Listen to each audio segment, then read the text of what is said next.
Next piece in line is the packing gland, and this goes on the end of the frame, on the inside of the frame where the crosshead passes through, and this chokes the rod that drives the piston. This is a very small, very ugly little part, and it's going to take some filing to get all these surfaces to blend. Especially the size of this gate is rather aggressive, so that's definitely going to need some hand work. That's the first step in the process. We're going to sand down the ugly off of this like I've sanded down the ugly off of everything else. Put some hand work to it, and then it's pretty straightforward. We're going to dust this collar down to, the flange down to the 1/8. Make sure that the tip is 250 out, 310 diameter, and a couple of holes. Very straightforward. This should be a quick one. Filing this off is probably going to be the longest part of the whole project. Let's get started. After a couple of minutes with a file, you can expect to clean up one side relatively easy. And I noticed in some of the other castings that I cleaned up, can you see the faceting on the end of this thing? How it goes from like flat to flat to flat to flat around the end? I have to imagine that it's very possible that these are 3D printed patterns that they're using. That faceting is either a very aggressive CNC step over to profile that, or it's 3D printed. At any rate, there is a draft angle on the outside of this. Now if you press this up against the sander, it's going to create a straight face and it may not blend as well as you want it to. Now to overcome that, I'm doing it in a second vise on my machine with an extremely small end mill. I'm going to use that same shadow technique across the back once I set this thing up, and I'm going to use a known standard that I have for horizontal reference. Let's pop it in there. I'll show you exactly what I mean. Here is the setup with the vise in a vise set on the draft angle. Take a look behind the part as the standard comes down. And boom. I would say you're talking pretty close. I'm going to sweep back and forth with the cutter to remove the gate on the other side, then I will file it in. But this is the best way that I can think of to match that draft angle without going crazy with a file and overdoing it. So I'm going to get close this way, and I'll finish it with a file. Let's do it. This will be quite a few passes. I'm just going to show you the first one to blend the draft angle and then fast forward through it. Here we go.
After some fussing around in the last setup, you can see that that worked relatively well. It allows you to maintain your profile.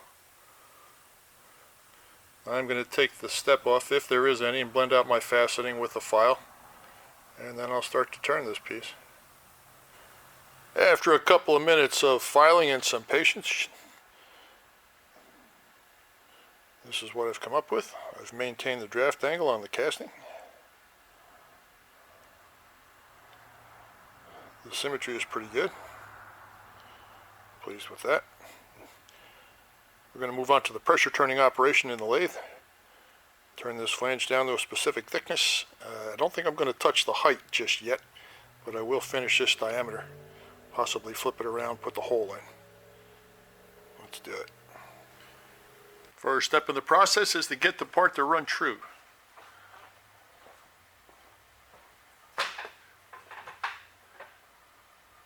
I am recycling this setup.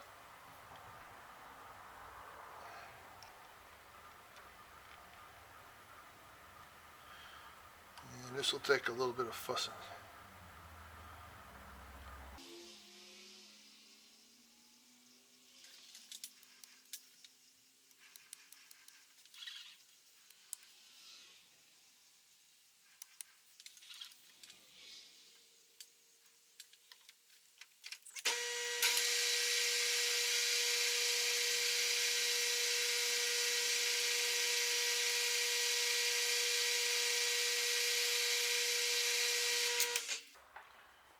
If you take a very superficial pass on your first go, you can look at the track you're leaving behind, and if your eyes are lying to you, well, that track is not going to lie to you.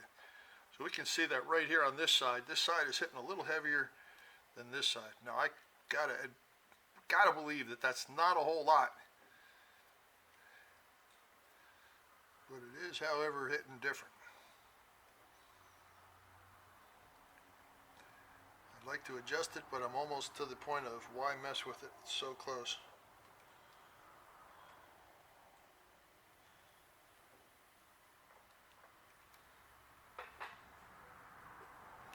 The one thing I am going to do is check the thickness of that flange right now and set my digital so that I don't have to mess around taking this out to get that thickness in. So before everything is perfectly critical,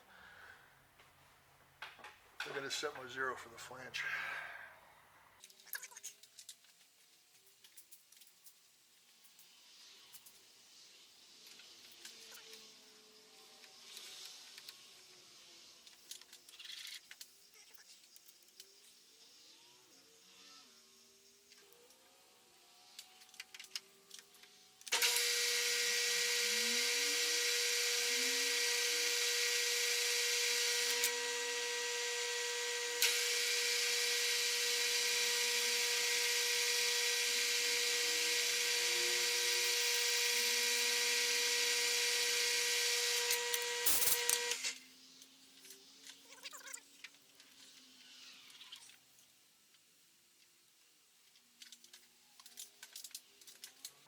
Looking at the outer edge of the ears here, I'm going to spin this part by hand and I'm going to visually align it to the tip of the tool.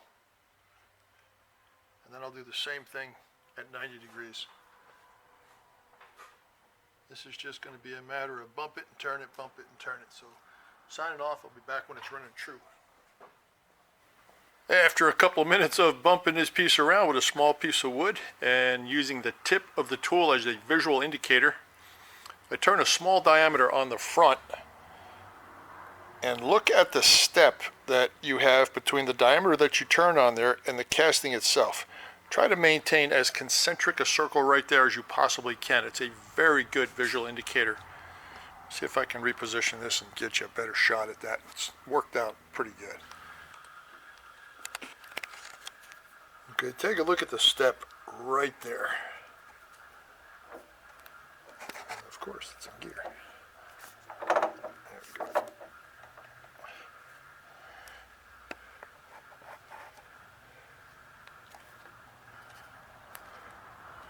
That is very concentric to the OD.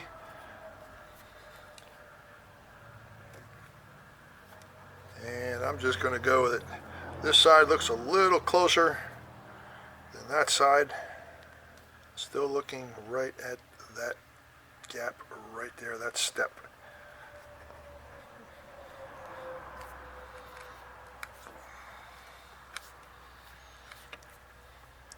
And if you're pleased with the concentricity you see there, you're probably going to be okay.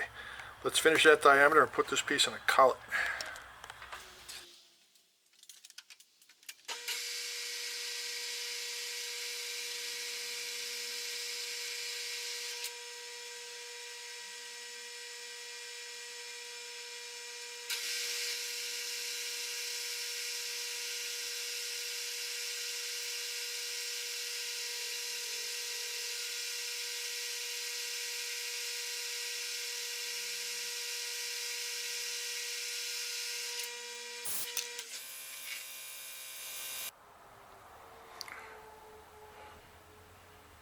And here's the result from the first operation. 310 diameter in the front is complete.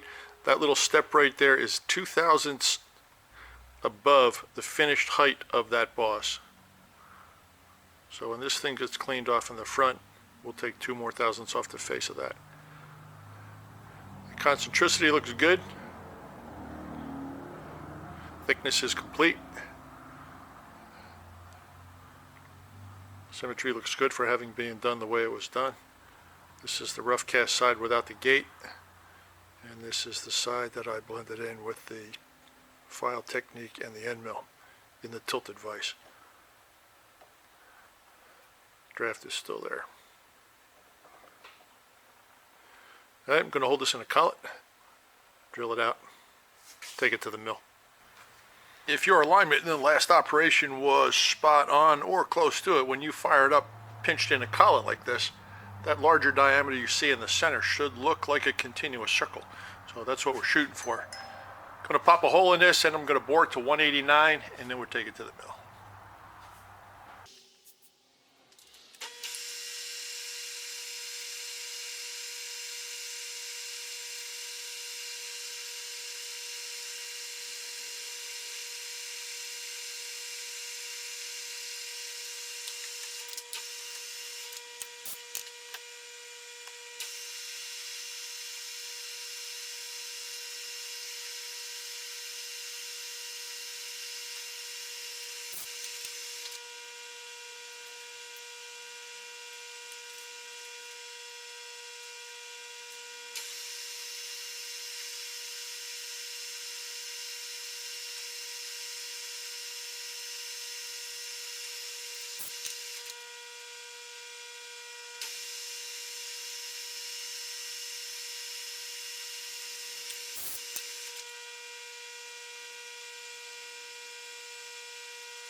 The small piece of aluminum is drilled and reamed with a 188 pin through the center. The part is sitting on the pin and clocked to be in line with the y-axis. I'm going to put the 2 holes in the ears, shift the clamps to the ears, and mill the center down.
Plunge this with an end mill.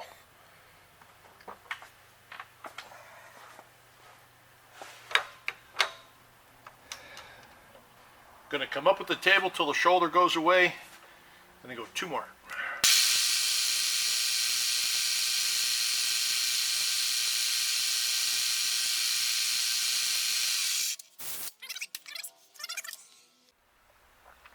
This is the final product.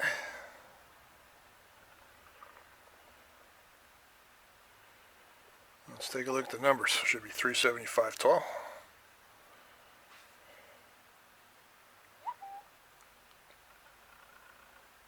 Close enough.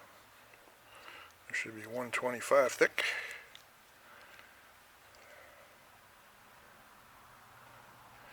And this should be 310, I believe, -2 is the number on the print. There you go. I've got a 189 hole through the center of mine. And this little guy is the part that installs on the inside of the frame right here.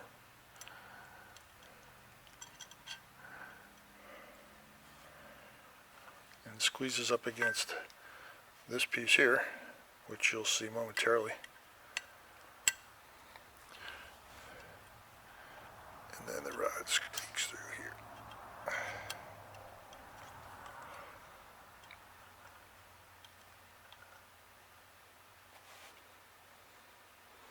There we go. I'll tell you, this flange right here would look a whole lot better without all that draft angle on it. I just think that is just nasty the way they've got that. That should be square on the edges. That reverse angle like that. It would look better if it was the other way around, but that's not how it works out. All right, let me pop some screws in there for some still shots, and we'll just call this one a day. Move on.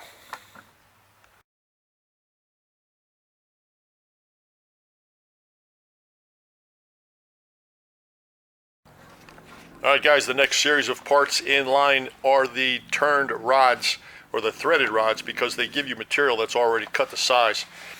The big obstacle with this particular part, this is 1/8 diameter brass, and the big obstacle with this is going to be the part flexing as you try to run a thread on it. If it was a larger part and you're single pointing that thread, flex would not be a problem because it would be more rigid, but this is rather bendable.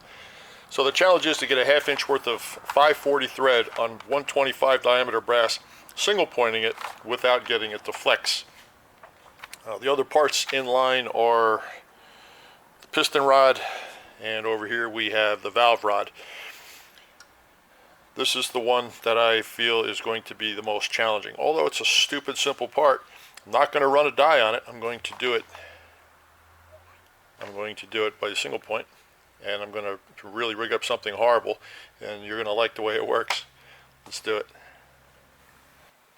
What I am going to attempt to do is rig up something very much like a follow rest, only it's not going to move. This plate on the back of the machine is a plate that I have for a shield that I use, and through the use of some of these can't twist clamps and some material laying around, I'm going to rig up a soft bumper for that piece of material hanging out of the collet. Now, try not to laugh too hard and fall out of your chair, because this might actually work. I'm going to put a notch in it, and I'm going to rest it against the back of the part, clamped against this right here.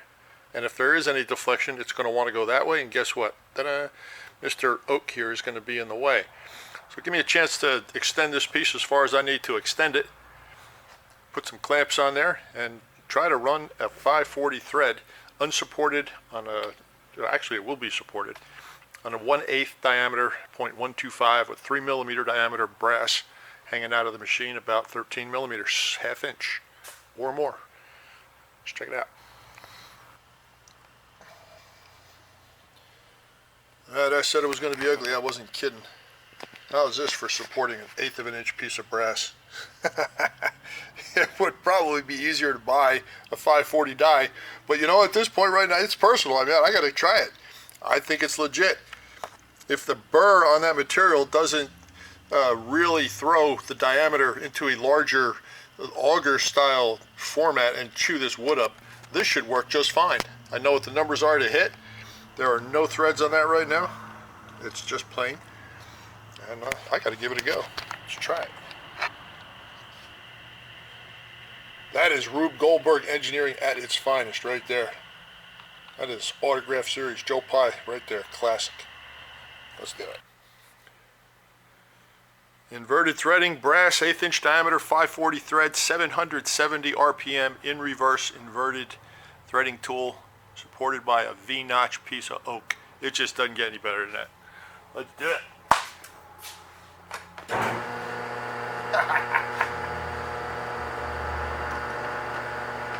This one for the books.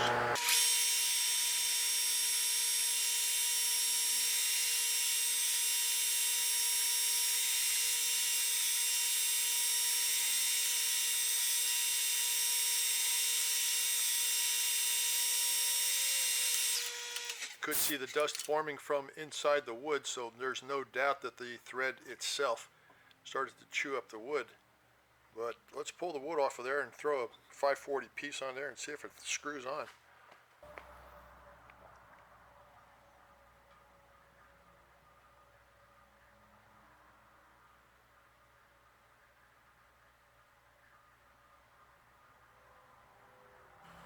Setup number 2. Thinned out the front, moved the wood over, so I'm going to support just the end. You can see the thread profile. I hope you can see the thread profile is really clean. It is very close to being symmetrical, and I'll tell you, this is extremely close to being a win. I'm going to take a couple of dead passes where I left off and see what it takes to clean it up to a point. But I think this should probably do it, because now I can focus the pressure where the flex is taking place.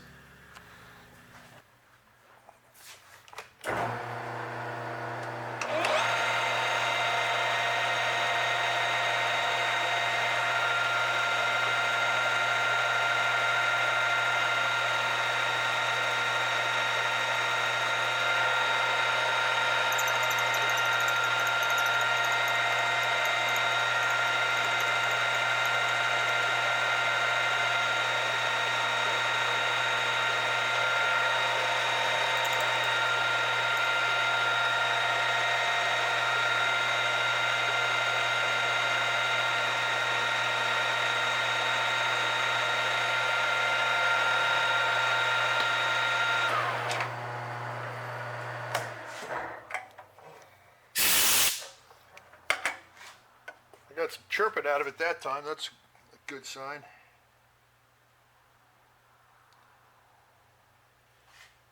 That is really close. Let's see what we get. Now I am using a mating part as a gauge, only because I can control the entire feature. If you know this channel, you know I'm not a big fan of doing that, but all about wires. Let's see if we can get this to focus. Come on, you dog, focus. I will use the mating part. Yep, there you go. I will use the mating part to check this thread, only because I can control the entire assembly. And that's where I'll stop. But I'll tell you, that is pretty close for being 1/2 inch. Actually, it's 600 out. Gotta work.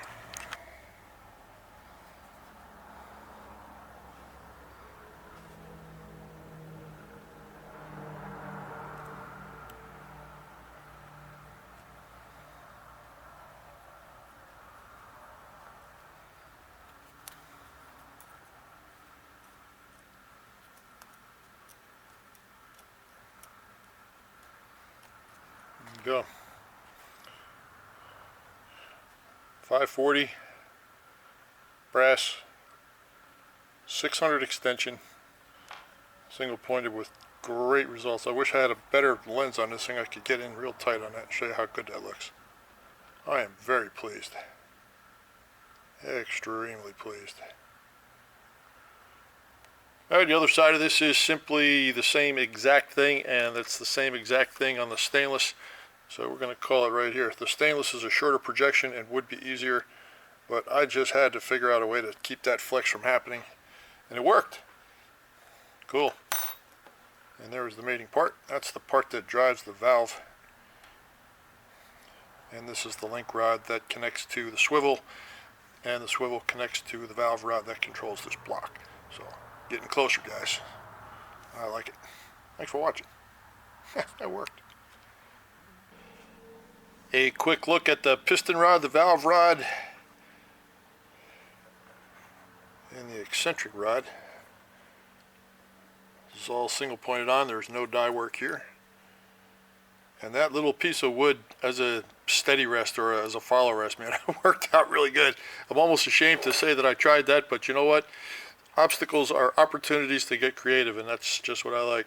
As far as the unthreaded section of this, that's the locator for the piston. So that's a nice tight diameter. And it is a dead sharp corner in there so that it registers square against the back of the piston, keeps everything straight inside the cylinder. I did cheat a little bit on the length of the thread on the end of the valve rod here. One side is just a little bit shorter than the other, and that is because it only engages the swivel so far, and then the nut is only so thick, so there basically is no adjustment on the swivel end, just on the end where it goes into the eccentric. Or excuse me, just at the end where it goes into the little cross member on the valve. This is inside the cylinder, half and half. And this is the guy that will be bent up and placed on the outside, also in a Z-bend. And you can see I did the same thing with the threads on this end. So these both fit into swivel joints and get lock nuts, and then end up resting at an angle. This is the one that goes in the eccentric collar that goes around the cam on the crankshaft. Say that 3 times fast without notes. All right.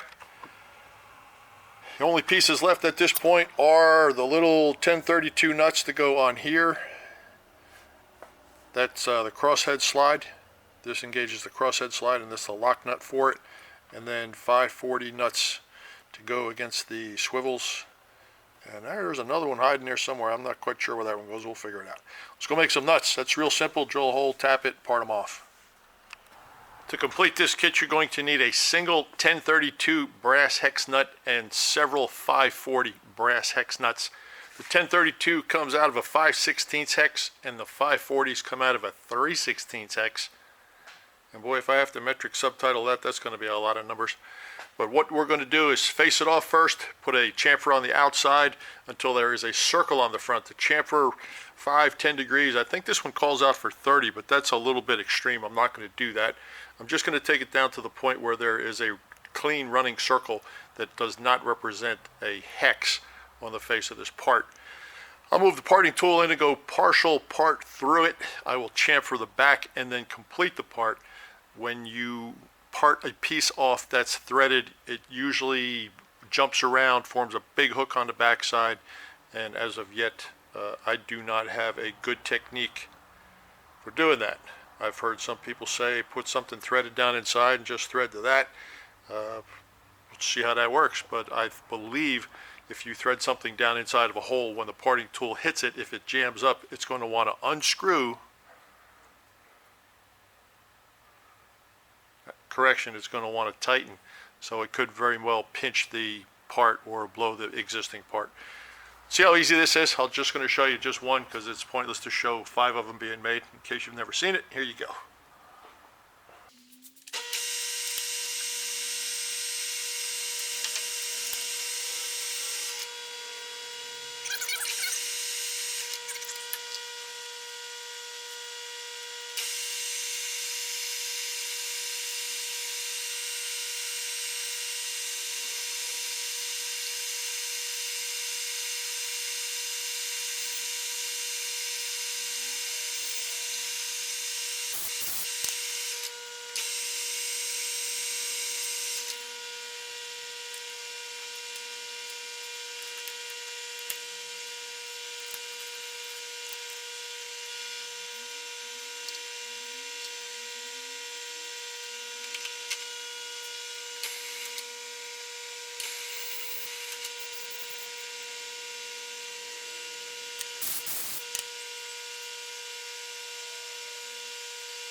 Yes, that is plenty deep for one, but I'm going to make enough stock that if I want no more, it's already done.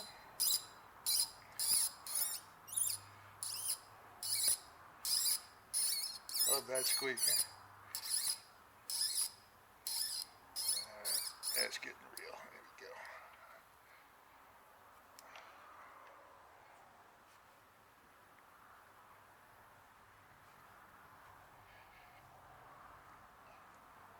It's got to be my most popular size tap in this shop is this 1032. And they've all been pushed through all kinds of stainless steels.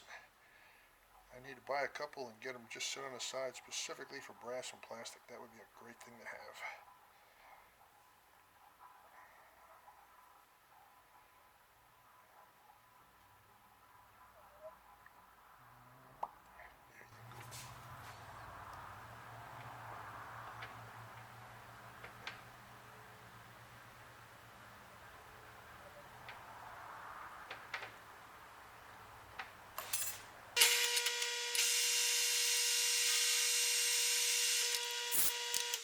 Okay, just for yucks, I've got my parting tool set to the thickness of the nut that I'm looking for. I'm going to set the depth to the front diameter, and I'm going to part it down to that front diameter that I have chamfered on here. That'll be a reference diameter for the back chamfer before I complete the part off. Alright, I've just visually aligned, actually I just changed the battery, so I'm not sure where the camera cut out, but I've just visually aligned the parting tool to the small diameter I have on the front of this nut. I'm going to reposition the tool back into the groove and cut it to that diameter. And I'm going to put my rear chamfer tool in, touch that diameter, and feed out until it cleans up, forms a sharp point in the parting area. Then I'll part it off.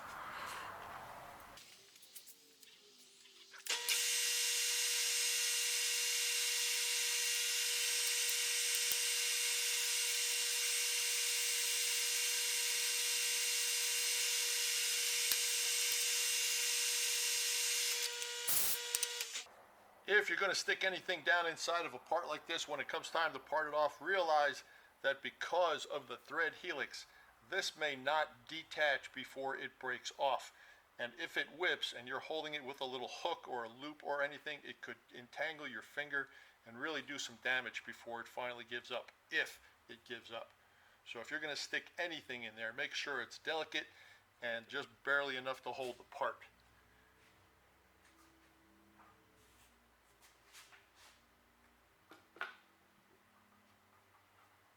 I'm going to use a twist tie from whatever, like an extension cord twist tie, something like this, something really stupid fragile.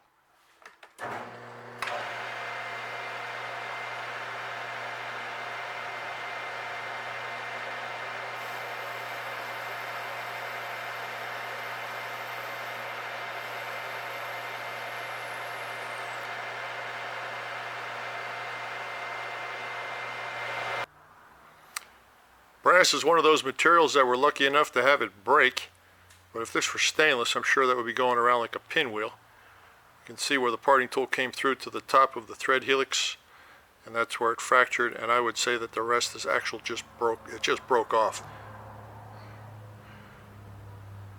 You can see how doing the backside chamfer works really well up in here. Looks a lot like the front side chamfer. You can either sand this down at this point or put it back in that hex collet. The choice is up to you. I know that hex collet is extremely tight because it's brand new. And we're going to see whether or not we can...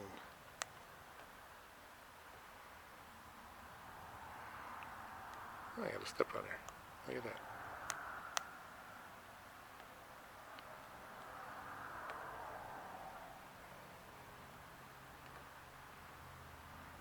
that. Alright.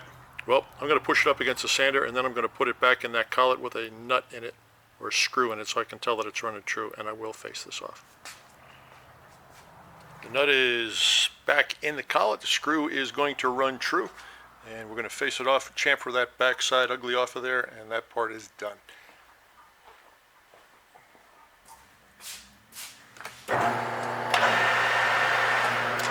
Yepper.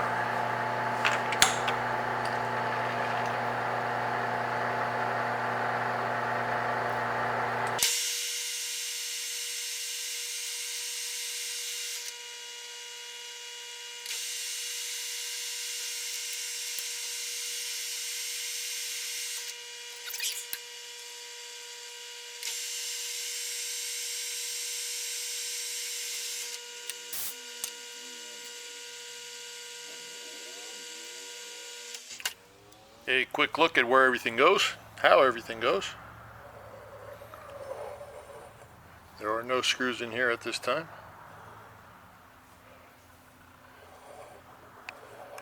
There's the 1032 nut that we just made, the crosshead from a previous op. One of the shafts that I single pointed today. And add assembly. This guy is all screwed in place. This moves back and forth beautifully. Absolute effortless. It's the cylinder locator. You can do it however you want to do it, but I did it like the print. I did a bolt pattern. I did not use transfer screws. You can if you don't have a DRO or don't trust your dials. By all means, have at it, as long as it works.